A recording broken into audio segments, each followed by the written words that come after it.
ஆண்டவன் படைச்சான் என்கிட்ட கொடுத்தான் அனுபவி ராஜான்னு அனுப்பி வச்சான் என்ன அனுபவி ராஜான்னு அனுப்பி வச்சான் உலகம் எந்தன் கைகளிலே உருளும் பணமும் பைகளிலே யோசித்து பார்த்தா நானே ராஜா வாலிப பருவம் கிடைப்பதிலே உல்லாசம் சல்லாபம் எல்லாமும் இங்கேதான் உண்டு. மச்சான் இங்க ஒரு தம்குறா. ஆமா எங்கடா அந்த வெள்ளுழுவ? அங்கதானே வேலை செஞ்சுட்டு இருந்தா. அப்படியா? வா அவன் வேலை செய்யறானா இல்ல ஓபி அடிக்கிறானா பாப்போம். கொஞ்சம் வேலை இருந்தா முடிச்சுட்டு வந்துடுறேன். டேய் ரொம்ப சின்சியரா வேலை செஞ்சு மத்த தொழிலாளிகளாம் கெட்ட பேர் வாங்கி விட்டுறாத. வாடா அண்ணா வா வா வா வா. டேய் வெள்ளுழுவ. டேய் ராமநாதா. டேய் வெள்ளுழுவாய். டேய் உன்னை விட ரொம்ப சின்சியரா இருப்பான் போல இருக்கு. டேய் உனக்கு ஒண்ணு இங்க பெருசா அவார்டு தர போறோம் இல்ல. வெளியே வாடா. வாடா வெளியில. வெளியே வாடா. என்ன பொறுப்பா இருக்காயா? அட பாவி. எவ்வளவு பெரிய வாயி.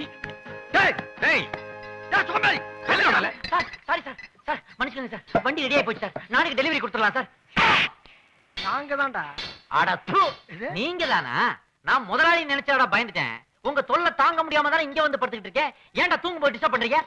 ஏண்டா மச்சான் முதலாளி வர நேரத்துல தூங்கலாமாடா? அது ஒண்ணும் இல்லடா மச்சான். நைட்டு ஒய்ஃப் கூட ஜாலியா ஒரு இதா இருந்தானா அது 12 மணி ஆயி போச்சு.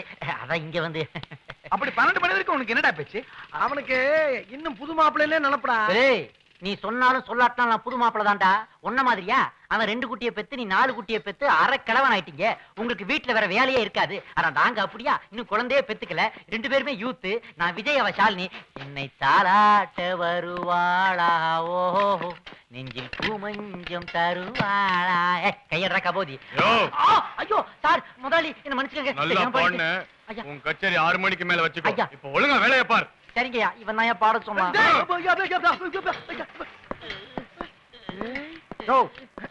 வாங்குற சம்பளத்துக்கு மனச்சாட்சிக்கு பயந்து வேலை செய்யுங்கயா. யோ முதலாளியே பேசாம போறாரு. நீ என்ன சைடுல வந்து ஒத்துக்குற? போயா.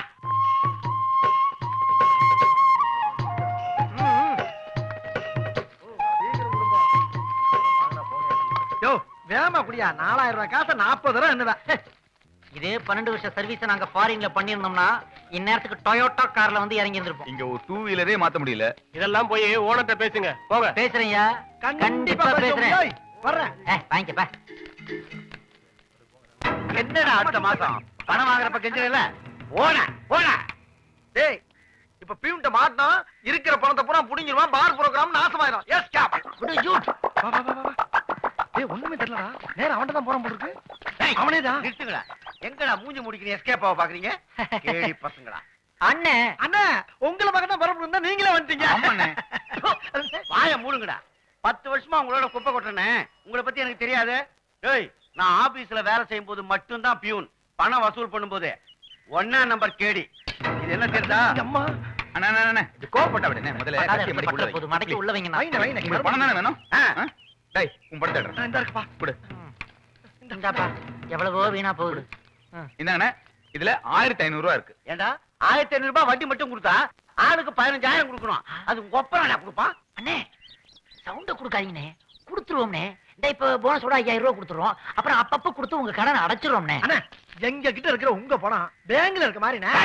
இந்த கேப் மாதிரி வேலை எல்லாம் என்கிட்ட வேணாம். நீங்க சொன்னபடி கரெக்டா பணம் வந்து சேரல நான் வீட்டான வந்து கரெக்டா பண்ணிடுவேன். ஜாக்கிரதை. வரேன். என்னடா மச்சான் இவன் வீட்டுக்கே வரும்னு சொல்லி பயமுறுத்திட்டு போறான். அப்படி மட்டும் வீட்டு பக்கம் வந்து கலாட்டா பண்ணா நாம கடன் வாங்கின விஷயம் நம்ம பொண்டாட்டி மார்களுக்கு தெரிஞ்சு ரொம்ப அசிங்கமா போயிரும்டா. டேய் மச்சான் இவனை வீட்டு பக்கமே வரடாம் பண்ணும். அதெல்லாம் வர மாட்டேன். விடுங்கடா.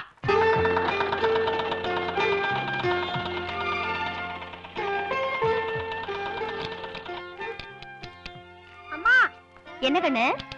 சாலுக்கு ஆப்போசிட் என்னம்மா? ஷார்ட். SHORT short. அம்மா குட்டுக்கு ஆப்போசிட் என்னம்மா? ஏய் குட்டுக்கு ஆப்போசிட் பேட்டரி. ஏய் உனக்கு தெரியாது கம்மேறி. அம்மா குட்டுக்கு ஆப்போசிட் என்னம்மா? ஏய் நேத்து தானே உனக்கு சொல்லி கொடுத்தேன். அதுக்குள்ள எல்லாத்தையும் மறந்துட்டியா? என்ன டவுட் சொல்லு. குட்டுக்கு ஆப்போசிட் பேட். BAD bad. மொப்பனுக்கும் ஆத்தாளுக்கும் ஒழுங்கா வீட்டு வாடகை கொடுக்க யோசிச்சதில்ல. நண்டு வறுவல் மீன் வறுவல் கேக்குதா?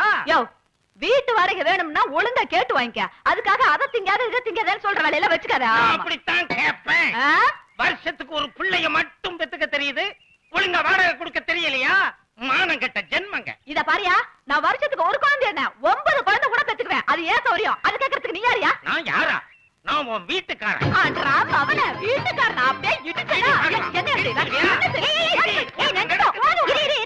என்ன பின்ன என்னடி இந்த ஆளு எப்ப பாரு ஓ வீட்டுக்காரன் சொல்லிட்டு இருக்கான். பாக்குறவங்க எல்லாம் எனக்கு ரெண்டு புருஷன் என்ன தப்பா நினைக்க மாட்டாங்க. நினைக்கட்டும்ங்கறேன். அப்படியே போய் நான் பேசுறேன். ஏங்க நீங்க எங்களுக்கு அப்பா மாதிரி, நாங்க உங்களுக்கு பொண்ணு மாதிரி. நீங்களே இப்படி பேசலாமா?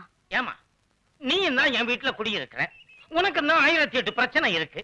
இருந்தாலும் நீ மட்டும் வாடகையை ஒழுங்கா கொடுக்கல. இந்த ஜென்மங்க 3 மாசமா வாடகையை கொடுக்காம ஏமாத்தினா மனுஷனுக்கு ஆத்திரம் வருமா வராதா? ஓகே வந்துருவீங்கல்ல. அக்கா என் ஹஸ்பண்ட் போன் பண்ணாரு. எல்லாரும் சம்பளம் வாங்கிட்டாங்களாம். வரதுக்கு கொஞ்சம் லேட் ஆகும்னு சொன்னாரு. வண்டி சுரண்டி பெயிண்ட் அடிக்கிற பயலுக்கு போன் ஒரு கேடா? இது பாருங்க, ரெஸ்பெக்ட் கொடுத்து ரெஸ்பெக்ட் வாங்கிங்க. கொடுக்க வேண்டியதை ஒழுங்கா கொடுத்துட்டா ரசம் பச்செட்டு எல்லாம் தானா வரும். இது பாருங்க, மத்தவங்க கிட்ட பேசுற மாதிரி என்கிட்ட பேசாதீங்க. இது வரைக்கும் 1 மாசம் வாடகையை கூட பாக்கி இல்லாம கரெக்டா கொடுத்திருக்கோம். போன மாசம் தான் கொஞ்சம் லேட் ஆயிடுச்சு. அது கூட 10ஆம் தேதி கரெக்டா செட்டில் பண்ணிட்டோமே. அத மட்டும் செட்டில் பண்ணிட்டா போதுமா? கரண்ட் சார்ஜ் 500 ரூபாய் யாரு கொடுப்பா? உங்க அப்பனா கொடுப்பான். ஓ அதுவா? என்ன அதுவா? ஏதோ போனா போகட்டும், புள்ள குட்டிக்காரங்களாச்சேன்னு வெறும் 2000 ரூபாய் அட்வான்ஸ் வாங்கிட்டு இந்த வீட்டை உங்களுக்கு விட்டுருந்தேன். இனி யாருக்கும் தயவு தாட்சியம் கிடையாது. இந்த மாசத்துல இருந்து ஆளுக்கு 3000 ரூபாய் அதிகமா அட்வான்ஸ் கொடுத்தாதான் இந்த வீட்டுல குடியிருக்க முடியும். இல்ல ஒருத்தர் குடியிருக்க முடியாது. இது எங்க அப்பன் திருமுருக மேல ஆன ஜாக்கிரதை. நான் கோயிலுக்கு போயிட்டு வந்து உங்களை பேசுறேன். ஏண்டி நீங்க 2 பேரும் கொடுக்க வேண்டிய வாடகை பாக்கியை ஒழுங்கா கொடுத்திருந்தா இந்த பிரச்சனையே வந்திருக்காதுல்ல. இப்ப திடீர்னு அந்த ஆள் 3000 ரூபாய் அட்வான்ஸ் கேக்குறாரு. எங்கடி போறது? அதுக்கு நாங்க என்ன பண்றது? அந்த அக்கறை எங்க வீட்டுக்காரங்களுக்கு எல்லாம் இருக்கணும். நம்ம 3 பேரோட வீட்டுக்காரங்களும் பொறுப்பு இல்லாதவங்கிறது தெரிஞ்ச விஷயம் தானே. அதுக்காக வாடகை கொடுக்காம விட்டுறதா? ஏதோ நம்ம வீட்டு செலவுக்குன்னு கொடுக்குற காசுல 5-10 மிச்சம் பண்ணி நாம தான் கொடுக்கணும். இப்ப இந்த ஆள் இவ்வளவு அசிங்கமா பேசிட்டு போறாரு. இது யாருக்கு கேவலம்? நமக்கு தானே. என்னக்கா நீங்களும் புரியாம பேசுறீங்க? வாங்குற சம்பளத்தை முழுசா கொண்டாந்து கொடுத்தாலாவது பரவாயில்ல. கொடுக்க வேண்டிய கடன் எல்லாம் கொடுத்துட்டு மீதியை வச்சு குடும்பம் நடத்தலாம். அதையும் அரைக்குறையால கொண்டாந்து கொடுக்குறாங்க. அதை வச்சுட்டு என்ன பண்றது? ஒண்ணு பண்ணலாம். இந்த மாசத்துல இருந்து முழு சம்பளத்தையும் கவரோட நம்ம கையில கொடுத்தா வாங்குவோம். இல்லனா குடும்ப பொறுப்பை நீங்களே பாத்துக்கங்கன்னு திருப்பி கொடுத்துருவோம். நாம சொல்லிட்டாலும் அப்படியே அவங்க கேட்டு போறாங்க. ஆனா நீ வேற என்னத்துக்கு தேவையில்லாத கற்பனை எல்லாம் பண்ணிக்கிற? இந்நேரம் வாங்கின சம்பளத்துல பாதிய காலி பண்ணிருப்பாங்க. எந்த ஹோட்டலோ எந்த பிராந்தி கடையோ யாருக்கு தெரியும்?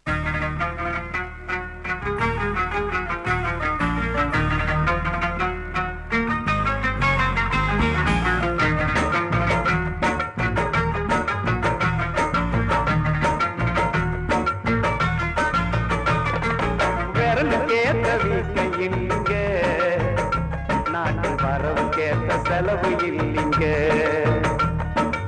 ஆசை கேட்ட உழைப்பும் இல்லைங்க, மனசாலைய விட்டா அவசதானுங்க.